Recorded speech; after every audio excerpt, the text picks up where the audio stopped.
Hi, my name is Alex Williams, founder of the NewsStack, and you are listening to the NewsStack Analyst Podcast.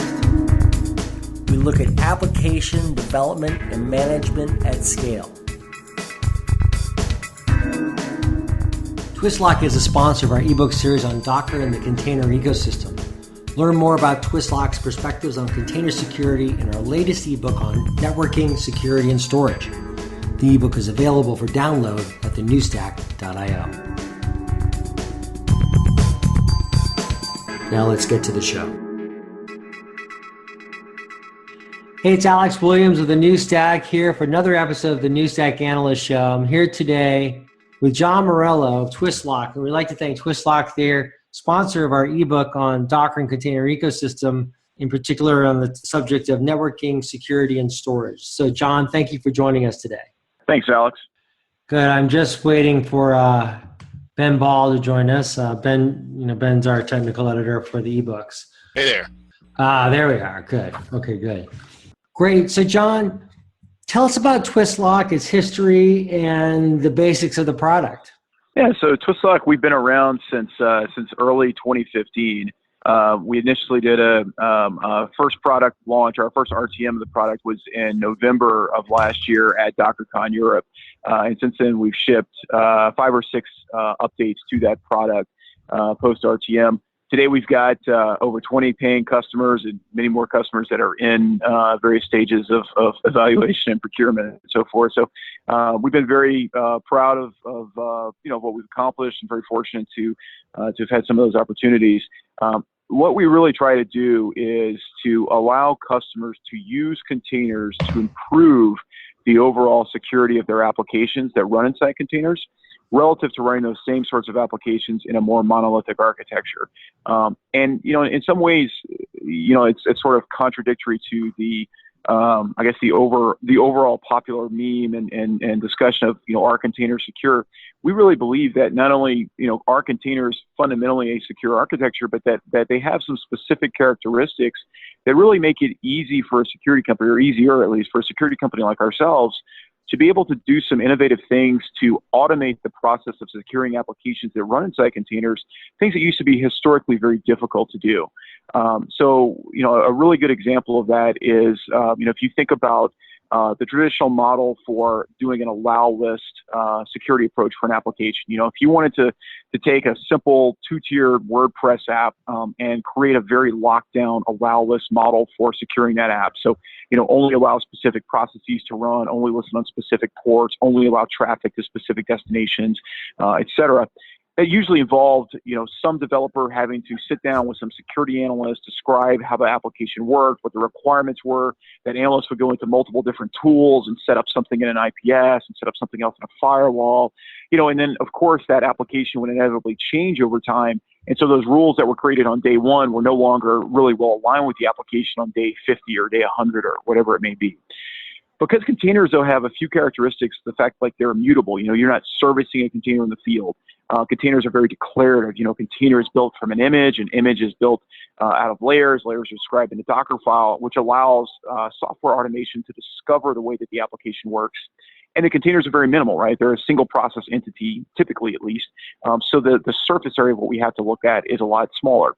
And so you take all those characteristics, all those capabilities, and really fundamentally what we're able to do is look at images from the very beginning of the development lifecycle through things like the plugins that we have for Jenkins and TeamCity and other CI tools, all the way through the time that those images go to a registry to now they're pulled onto a compute node, and be able to build up a predictive model of what the application should be doing when it's running in a container, and then to be able to continuously compare what the container is actually doing to that predictive model. And so that model takes into account all kinds of characteristics of the container, such as like system calls that would be made, network ports that would listen on, other containers that would communicate with, or other endpoints it may communicate with, file system paths, and so forth. But the real key advantage there is the fact that rule set does not have to be created by any human being, and that rule set is always as up to date as the images are, and are always updated every time you push a new image through your CI process. So there's none of that configuration drift, there's none of that manual overhead, and your application is able to be secured at scale even as you componentize it and really put it out there in much more of a sort of a microservices architecture. So that's kind of the fundamental thing that we're driving towards. We do a lot of other, you could say maybe more tactical things around vulnerability management and compliance and access control, but that vision around runtime defense and automation of security protection for your application, that's really the core of what we're all about. Can you provide us a summary of those updates you've made, the 5 or 6?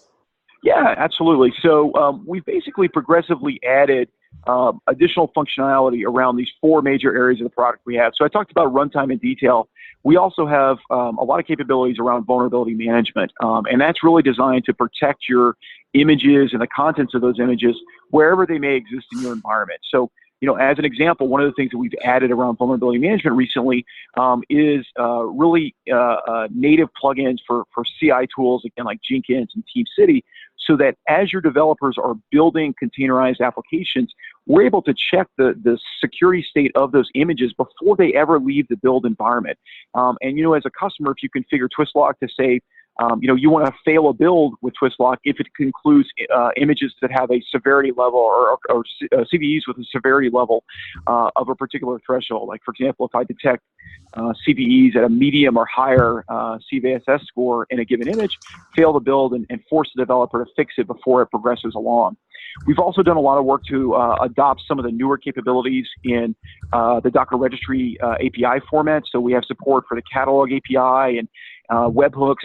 And really all that's designed to do is to make it easier and faster to be able to integrate image scanning and vulnerability management into that CI/CD process. So, for example, with the catalog API, every time somebody creates a new repository or updates something in a repository, we're synchronizing that set of repos and that set of images with TwistLock and keeping those two in sync. So you always have a view of everything that you're building in your environment. And the webhooks make those scans, those checks of new images, basically real time. As soon as a push is done to the registry, TwistLock can see that image is there, kick off a scan, and have that vulnerability data available to work with. And one of the core things that we do around vulnerability management as well is, because we run on every node, we're not simply just looking at what's existing in the official registries that your organization has approved, but also looking at every single image that's on every node as soon as that image is introduced, which means that no matter where the image comes from, we're always able to see it, assess it for vulnerabilities, and depending on the policies you've got in place, actually allow you to optionally prevent images, again, with certain severity levels, from being deployed in parts of your environment. So with TwistLock, you might have a rule for vulnerability management that may say, on my production host, for example, prevent the deployment of any image with a high severity Java CVE. And because we have the knowledge of the image and because we're protecting an endpoint, we can make sure that every image that's being run in that environment is compliant with the policies that you have in place. So that's one other area that we've invested in around vulnerability management. For compliance, what we've done there that's been pretty innovative, I think, and new is we worked a lot with NIST, with the National Institute for Science and Technology in the U.S., part of the Department of Commerce, to integrate support for some of their open standards for security compliance into TwistLock. So with TwistLock, you can now, in addition to checking for all the Docker CIS benchmark stuff, you can also author your own custom compliance checks that may be unique to your own organization.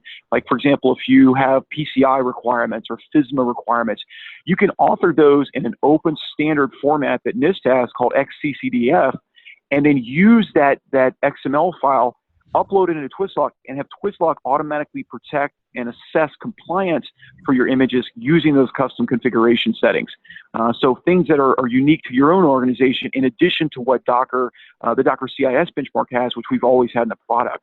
And again, that allows you to not only just see what the compliance state is, but also to proactively enforce it. Like, for example, to prevent the deployment of any container that doesn't have an SE Linux policy associated with it, or containers that run as root, or things of that nature. And then the final area that we've done some innovation in is around access control. So we contributed the authorization plugin framework to the Docker open source project, and it's been shipping since Docker 1.10. And then in our commercial product, we basically build on that framework to allow customers to have really fine-grained role-based access control for the Docker, Kubernetes, and Swarm API endpoints, so that you can be very specific about what users and groups can take what actions against what resources. So as an example, you might say with TwistLock that the group in Active Directory that's called test team is able to only do a Docker PS and a Docker inspect on host in my production environment. So you can be very specific about exactly what sort of access you want people to have. And of course, all those activities are all centrally logged and monitored, so you can really have great visibility about what people are trying to do across the environment as well. So that's a good overall summary of some of the things we've added over the past few releases across our product set. I want to maybe touch really quick again on the predictive model for security, just because I'm really interested in you saying that it can create this model and compare it to the way containers are actually behaving. Maybe just give us more detail on how this works, but I'm also curious if this is present at only certain parts in the life cycle, or if it's present in many different stages. Yeah, it actually does use lots of different stages of, or we collect data, I guess I should say, from different stages of the life cycle. So the model is really built around three big areas of knowledge, I guess.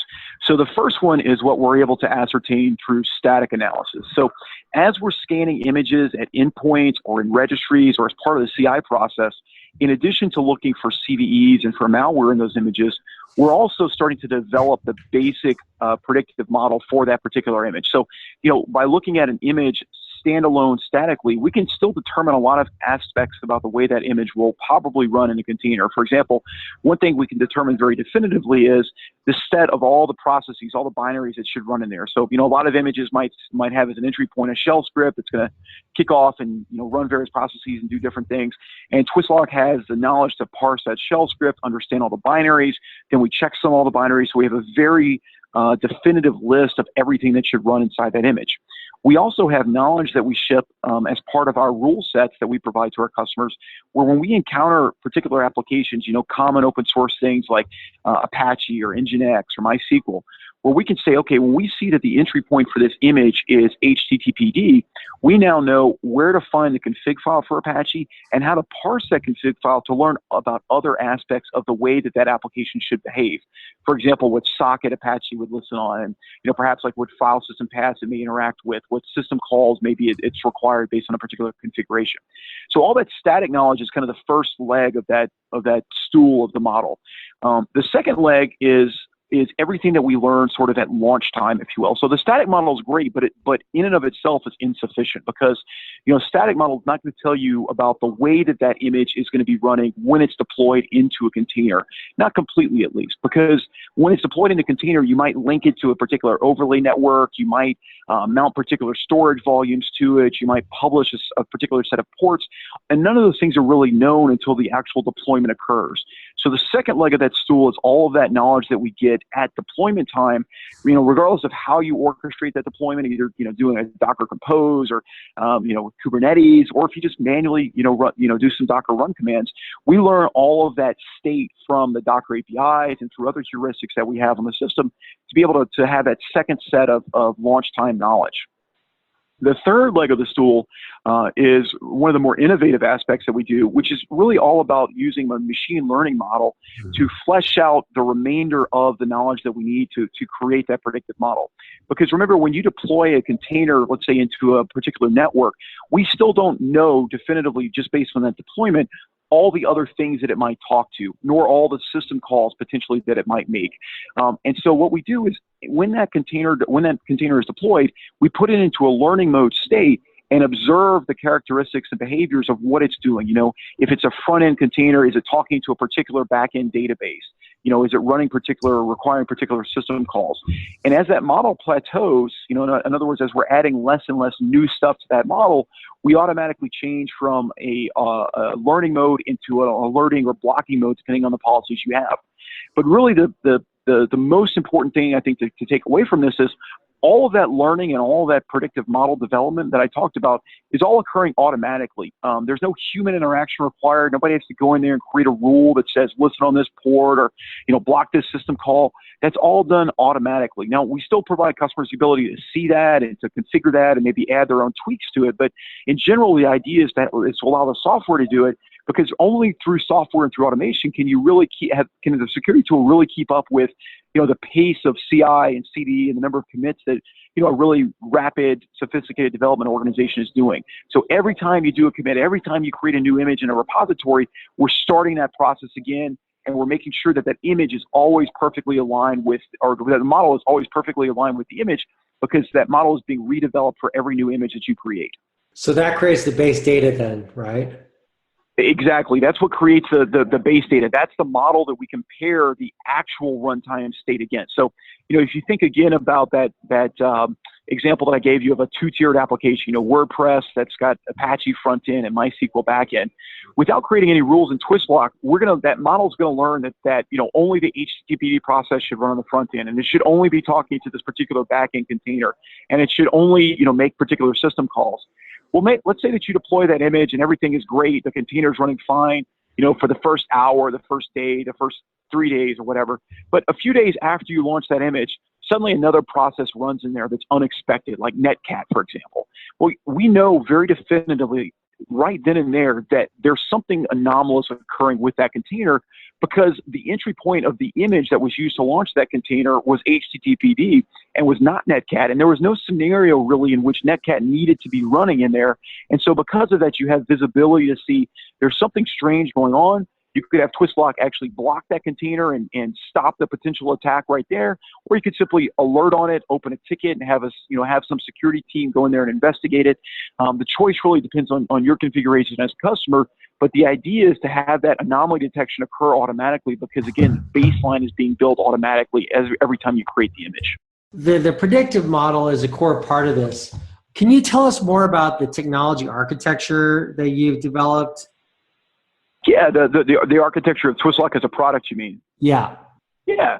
So one of the important things that we decided early on was that we think that the best way to protect containers in this kind of new deployment model, where you have very sophisticated sort of orchestration tooling and a lot of automation and just a very scaled out sort of environment, is one in which we're able to be scaled out alongside the application. And so everything we do in TwistLock is all delivered as a set of images and a set of containers themselves.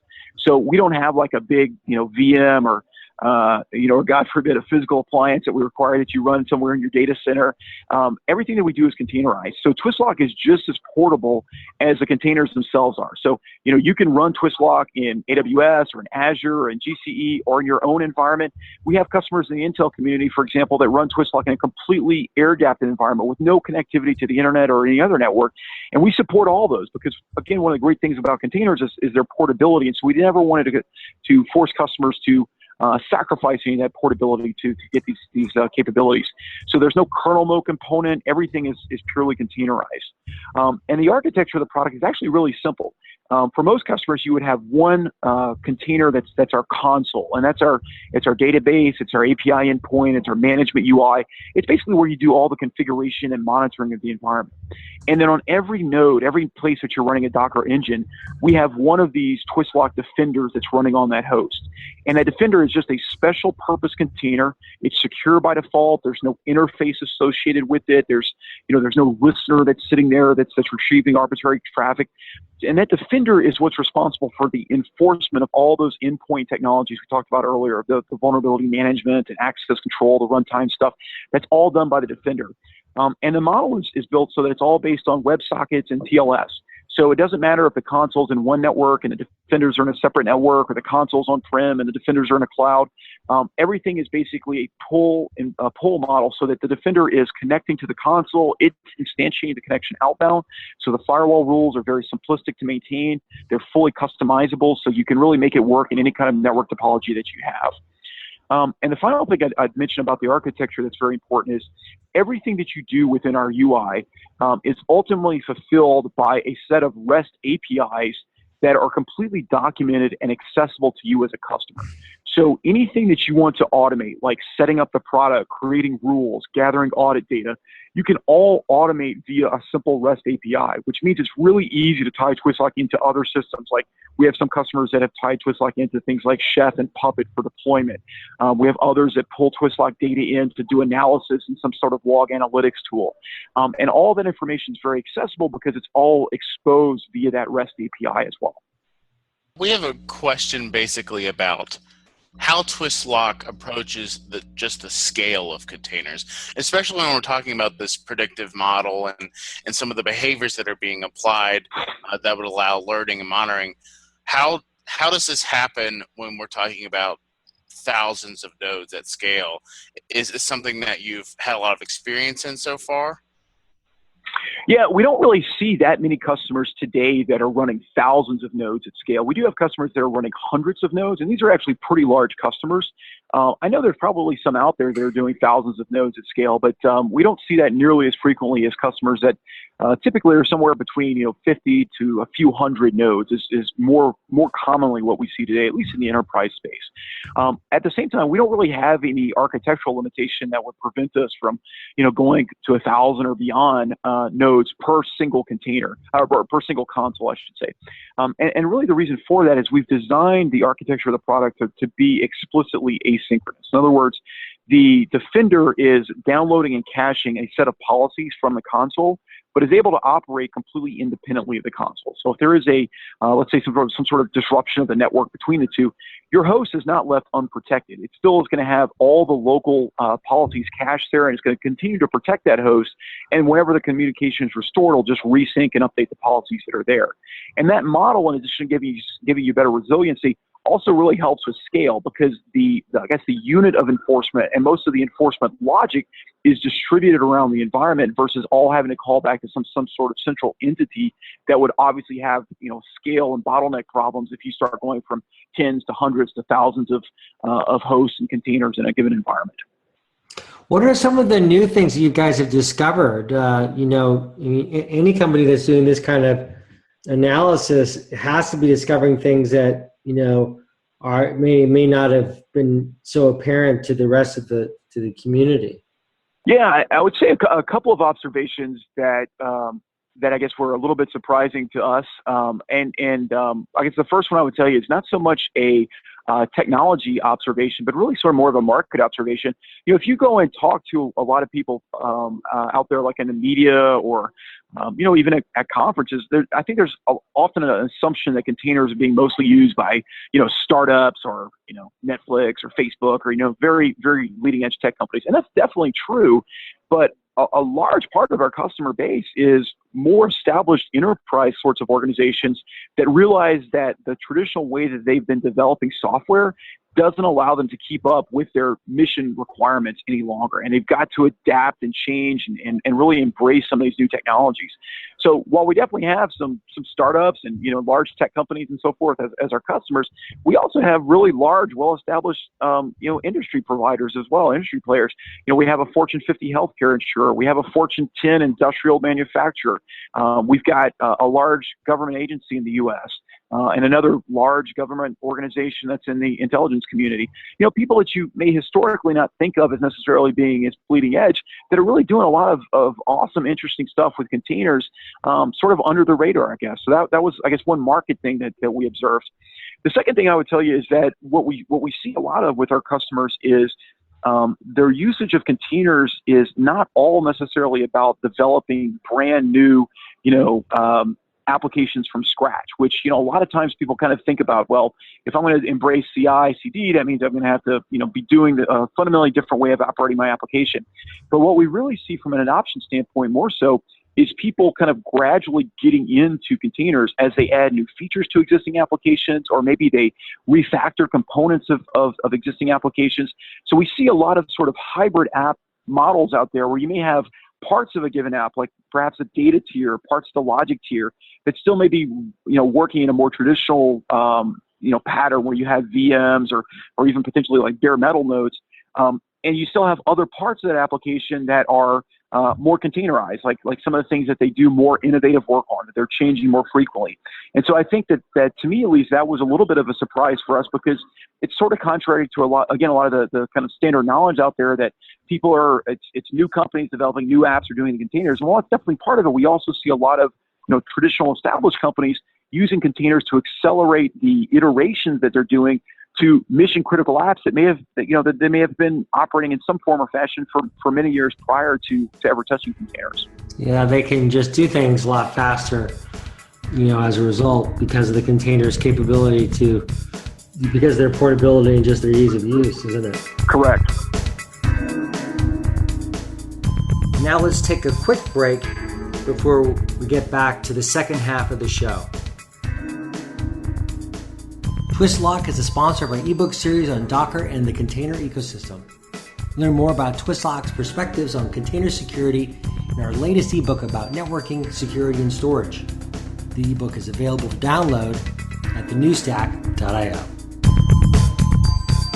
Now let's get back to the show. A question I have is about, the analytics factor, and increasingly it seems like monitoring is about analytics, right? And we're hearing a lot more about telemetry.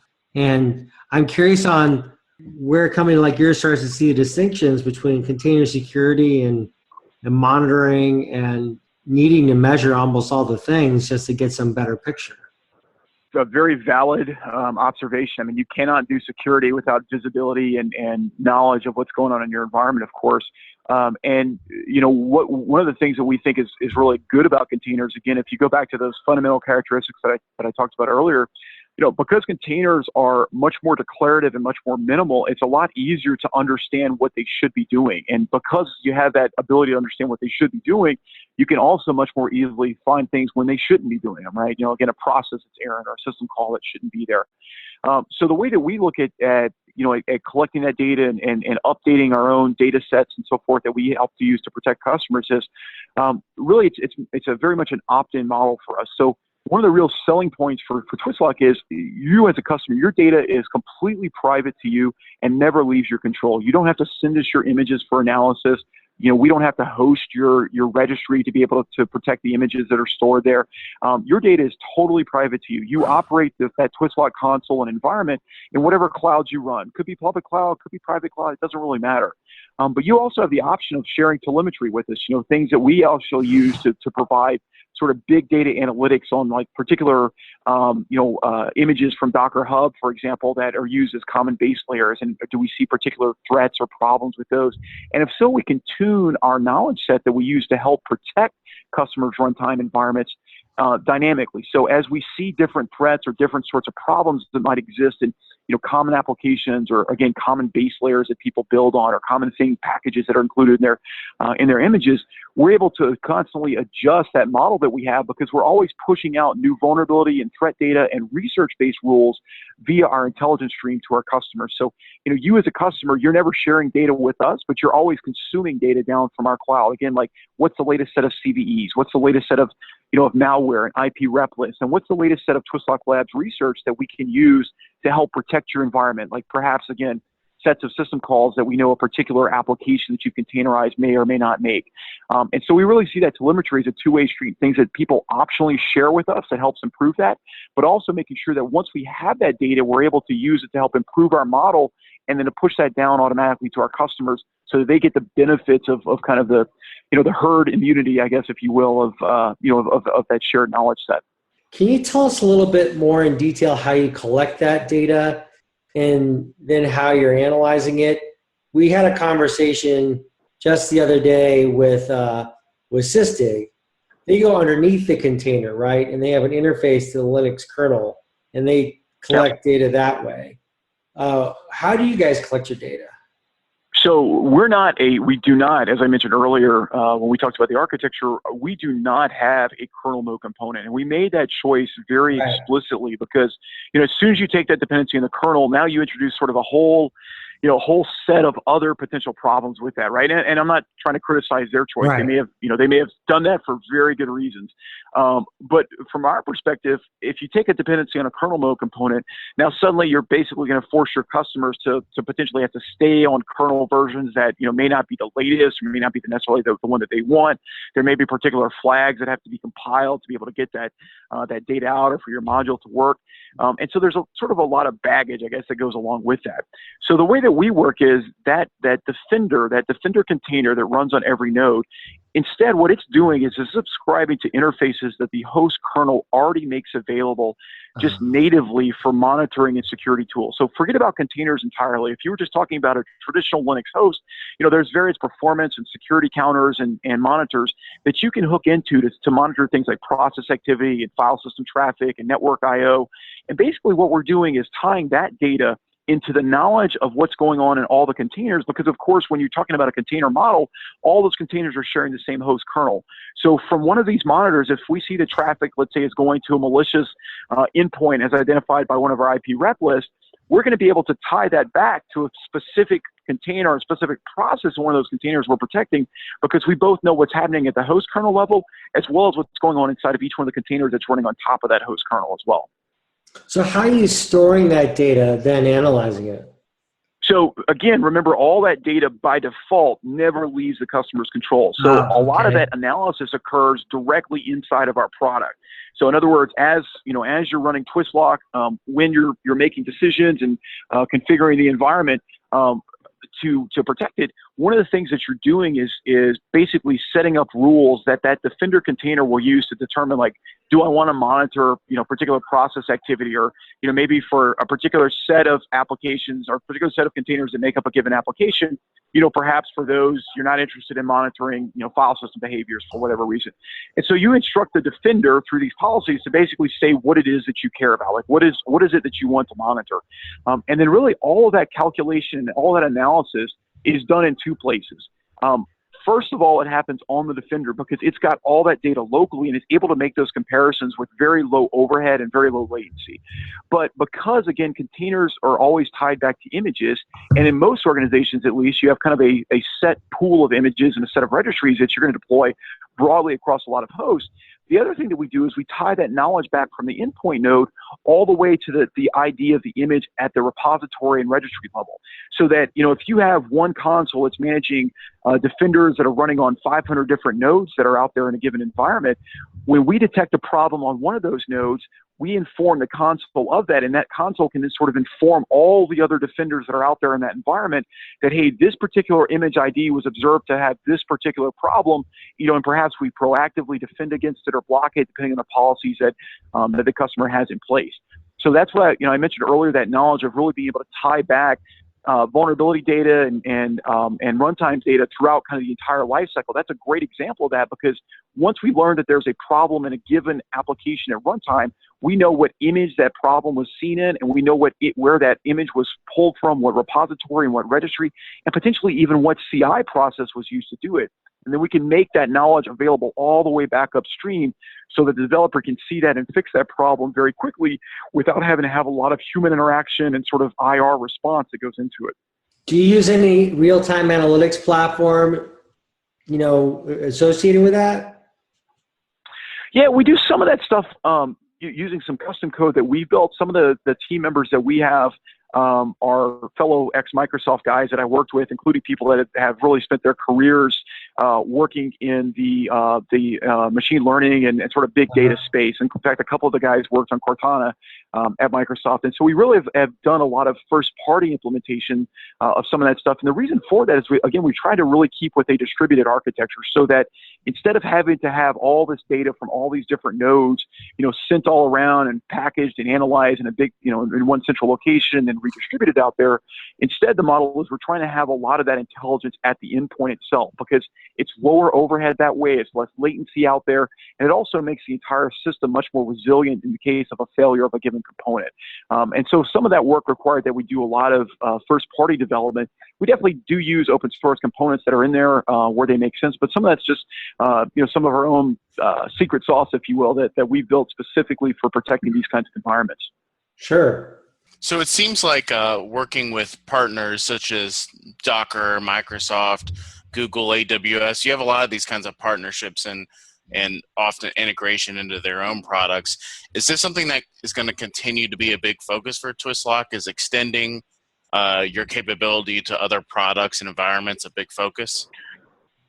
Yeah, because I mean, the reason why we do the partnerships, frankly, is because we want to make the product as easy for our customers to deploy as possible, and really as functional for them as possible. So we've really been intentional about not taking dependencies on any, like, I would say proprietary, but even any specific environment, even if it's an open source environment. So we don't require that you run, either Red Hat or CentOS, for example, as your host OS. You can run anything for your host OS.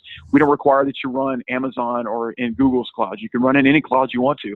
But where it makes sense and where there's advantages that we can take, then we definitely do so. So like for Amazon and Google, when they both launched their respective container registry services late last year, we were their only security launch partners, but because we wanted to make sure that customers that ran in those clouds had the best experience for monitoring and protecting the containers that ran in those environments. So I think the places where you'll see us do partnerships are the places where it really makes sense and adds customer value. We're a small company, so we don't really have cycles to do a lot of partnerships solely for the joy, I guess, of a blog post and trading logos and things like that. We really try to make sure that the partnerships we do have a very clear customer deliverable and value. And actually, my gate for most of those partnerships is we actually have real customers that can give us feedback and validate what we're doing so that we know what we're building is aligned with what our customers need. I like that description of trading logos. It's like, sometimes you see all these logos on a company's site and you're like, I don't know what this means, Well, it's funny you say that because it's something I've always sort of taken offense to. So if you go to the partners page on TwistLock.com, you'll notice that we have all the logos there, but I also have a sentence and a link at the bottom of every one of them that says, read more about our work together. That links to like a technical blog post that really shows you what we have done together. Because, I always am annoyed when companies say, oh, we're partnered with this and that and the other and so forth. And the partnership is nothing more than like, I have your logo there and it booted in this environment. And so we're partners. And, that's not what customers want. Customers want to know that there's real actual value, that there's something there that there's some meat to it. And so that's really the bar that we set for ourselves. As far as looking at how people are approaching container security, I was wondering if you have any thoughts on just how people are approaching this in general, if there's kind of a secret, I guess, to addressing security for containerized environments, just because we do see a lot of people wanting to take this technology into production environments, and it seems like you are working with a lot of people who are doing that very same thing. Yeah, I mean, I wouldn't say there's no magic bullet for any of this stuff. I mean, no, it's no different for containers than anything else, right? I'm sitting actually like off the trade floor at Black Hat where we have a booth, and if there were a silver bullet for security, then there wouldn't be a need for conferences like this. I mean, it's hard work, and there's not easy solutions to it. I'll tell you some of the trends that I see though. For a lot of the customers, when we interface with customers, we typically are interacting with either the DevOps team or somebody from the security group or people from the security group. And ideally for us, the best opportunities for us are when we're dealing with both, right? When you have a development team that really wants to do something with containers in a mission critical fashion, but where they also know that their organization has security controls and security requirements that they need to be able to meet to, just to protect their customers' data or to be compliant with the law or regulations that exist out there. And so what I think we're going to see a lot more of going forward as containers become more mainstream is much more of a partnership between the DevOps organizations and the traditional security teams and customers, because there's really no way that if you're a DevOps organization, you're going to be able to take this container technology that you probably really love because it's got so many great advantages to be able to take that all the way out of dev and test and into production unless you're checking off all those security requirements that are out there. And like I said, that's one of the things that we really focus on is it's not maybe the sexiest thing, but it's really an important thing for customers, which is, am I managing vulnerabilities? Am I meeting my requirements around making sure that I don't have defects in the software that we use? Am I meeting my compliance objectives, which is a huge thing, particularly in regulated industries, just to be able to say that all the requirements that we used to have in the old world for storing credit card data, if you want to start running these applications in containers, well, you better be able to meet those same requirements in this container application. And that's really one of the things that we try to help customers do. And in terms of like the adoption, those two things, compliance and vulnerability management, are usually the two primary initial focus areas that we see with customers, because they're typically the area of largest unmet need. It's an obvious thing, right? I mean, for most customers, the first thing that they do when they install TwistLock is set up a few registries or repositories that they want to scan. And it's usually an eye-opening experience for people, because even if somebody's really trying to do the right thing and build images from latest whatever as the base layer, it's frankly really hard to make sure those images are always up to date, because there's always new vulnerabilities that are out there. The base layers are not necessarily always up to date on a day-to-day basis with things. And so you really have to have some tooling that can help you do that, and ideally help you do that as part of the build process itself, versus just a reactive scan, that happens days or weeks after you've actually built the image and deployed it into an environment. So we've covered a lot of ground. What is your guys' roadmap for the foreseeable future, the next 6 months or so? Yeah, I mean, everything that we do as a company is really customer driven. If I were to open up our GitHub and look at the features we built, I actually did a count on this one day, and it was like 65% of the features that we built, we tag as customer requirements. So in a lot of ways, our roadmap is really driven by what customers tell us are important to them. And some of those things are very sort of tactical, because, I really need support for this particular functionality for registry scanning, or, I want to check for this particular type of compliance attribute.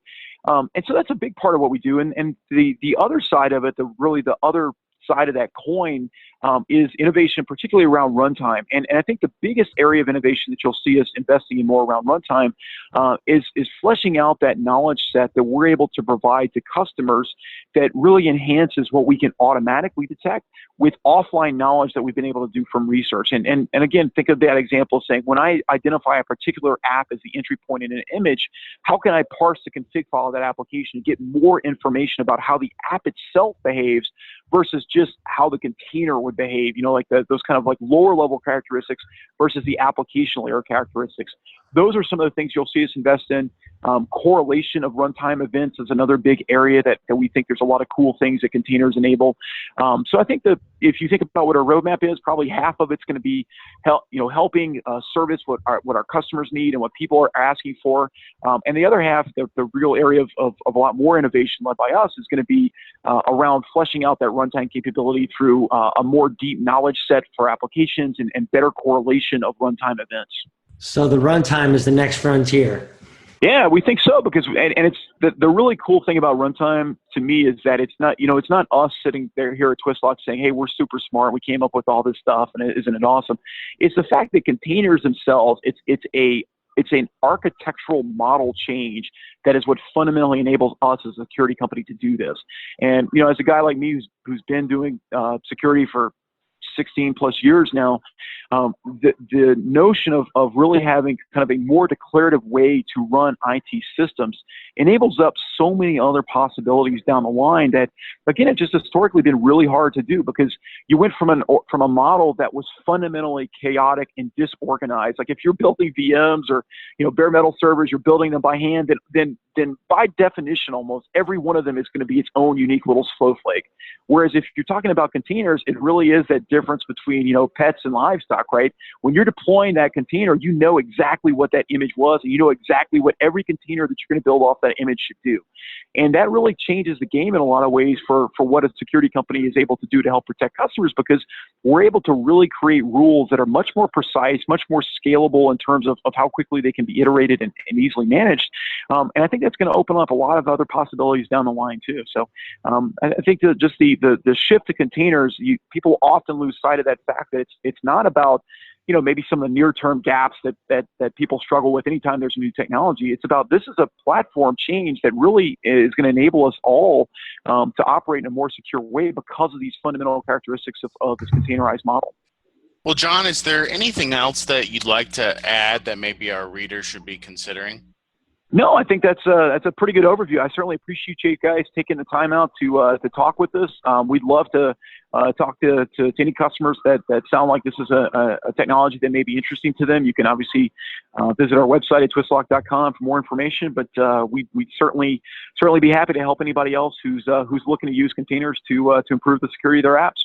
Well, John, thank you very much for taking the time to talk to us on this episode of the New Stack Analyst, and we look forward to seeing you sometime soon at one of these conferences on the circuit and just generally in discussions. Absolutely. No problem, guys. Thanks for the opportunity. And Ben, thanks for joining us, and this has been another episode of the New Stack Analyst. We'll be back again soon. Bye-bye. Great. John, right. Thank you, John. No problem, guys. I appreciate it. I was serious. I do appreciate the opportunity. Thank you. It was a good interview. And if you need anything else, let me know. Yeah, we do need we're gonna need a short bio for you and a headshot. It might be that Judy has already been in contact about this. I'll look right now. Yeah, we dropped a note to Chenxi, and so yeah, I was gonna say send Chenxi whatever it is you need from that standpoint. She can definitely provide all of that to you guys. Perfect. Great. Well, John, we look forward to meeting sometime soon. Yeah, no problem, guys. Y'all have a great day. Thanks again. Okay, bye-bye. Sure, thanks. Bye. TwistLock is a sponsor of our ebook series on Docker and the container ecosystem. Learn more about TwistLock's perspectives on container security in our latest ebook on networking, security, and storage. The ebook is available for download at thenewstack.io. Audio editing and sound design for the New Stack Analyst podcast is provided by Broken Hours. You can find them at brokenhours.com. Thanks again, and hope to see you back at the show. Bye-bye.